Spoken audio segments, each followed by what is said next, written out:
Ġabrit ta' poeżiji u ta' proża nirreferu għalihom bħala antoloġiji. Imma xi tfisser sewwa sew din il-kelma?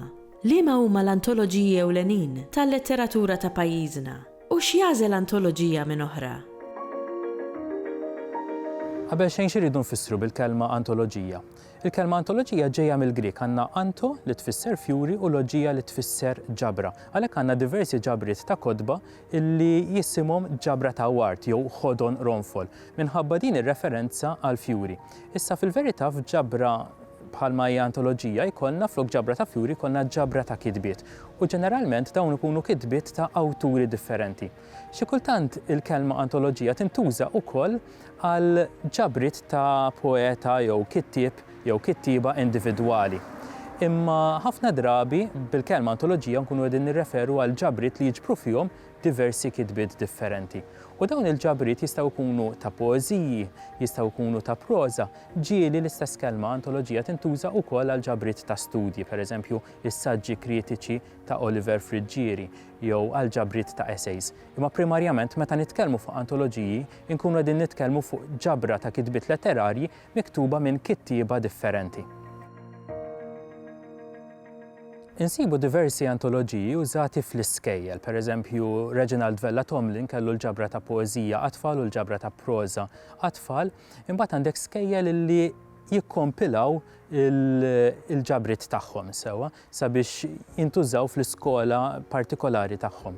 Imbagħad għandek ġabriet kompilazzjonijiet ta' kitbiet illi huma iktar mifruxa, huma fuq livell nazzjonali. Ngħidu aħna fl-aħħar ftit snin kellna il-Qawsalla, kellna Bejħaltejn u issa għandna hemm art fil-folja li huma ġabriet magħżula mill-Metzek propju sabiex l-letteratura tiġi eżaminata f'livell sekondarju. Meta jkollna antoloġija, speċjalment antoloġija b'diversi awturi differenti, hemmhekk ikollna editur jew bord editorjali jew tim ta' edituri li jagħmlu x-xogħol ta' kuraturi, jiġifieri jażlu x'kitbiet jidħlu f'liema ordni jidħlu kif jiġu ippreżentati f'dik il-ġabra. Issa meta wieħed jeditja antoloġija jrid joqgħod attent għal diversi affarijiet. Qabel xejn hemm in-natura tal-antoloġija fiha nfisha.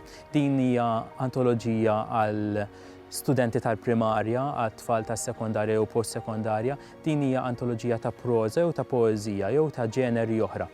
Hija antoloġija għal kbar. Xi kultant ikollna antoloġiji b'tema partikolari. Ngħidu aħna it-tema tal-ikel f'kieku l-ikel jitkellem.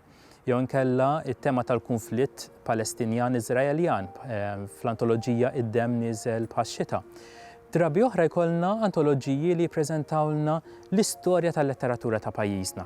Pereżempju Oliver Frigieri għandu l-ktieb tal-poeżija Maltija u l-poeżija Maltija illi jiġbru fihom poeżiji minn żminijiet differenti b'mod illi l-qarrejja jingħataw din l-istampa iktar ċara tal-iżvilupp tal-poeżija Maltija. Meta wieħed jeditja antoloġija jrid joqgħod ukoll attent tal-ġeneru u l-preżentazzjonijiet tagħhom. Pereżempju għandna ġabriet ta' poeżiji li jiffukaw biss fuq il-ħajku bħalma huwa bil-ħajku nsellimlek ta' Terence Portelli.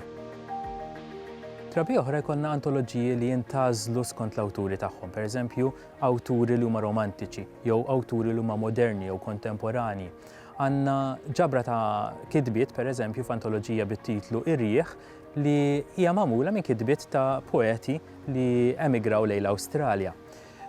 Għadna nieqsin f'ċerti demografiji, f'ċerti saffi, pereżempju, għad m'għandniex ġabra ta' poeżiji ta' kittieba nisa biss.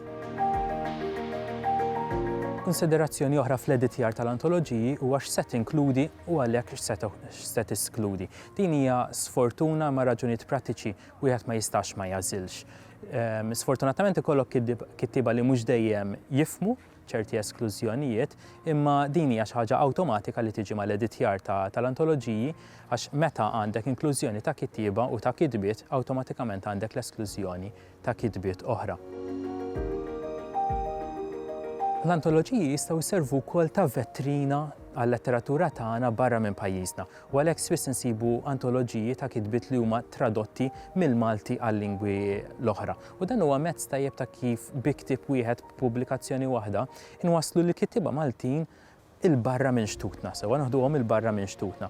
Pereżempju Laurent Ropa, Vincenzo Maria Pellegrini għamlu antoloġiji ta' kittieba Maltin u pubblikawhom bil-Franċiż, bil-Taljan. Riċentament kellna anke ġabra ta' kitbiet ta' kittieba żgħażagħ Maltin meqluba għal Grieg.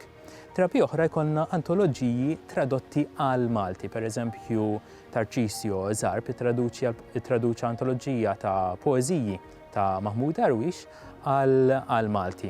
Riċentament ukoll kellna wkoll Xtaqt li kont Merkurju li jiġbor poeti minn madwar ir-reġjun Euro-Mediterranju u lilin u jeqlibhom iġibhom għal-ilsienna. L-antoloġiji kapaċi jagħtuna perspettiva wiesa tal-letteratura tagħna għax pubblikazzjoni waħda kapaċi jolqtu diversi kittieba. Imma inħoss li l-istorja tal-antoloġija Maltija qatt trid tinkiteb u li dan il-fenomenu tal-antoloġiji Maltin irid jiġi studjat ukoll sabiex naraw u nassiguraw li jkollna rappreżentazzjoni aħjar aktar ġusta tal-kittieba u tal-kitbiet tagħna.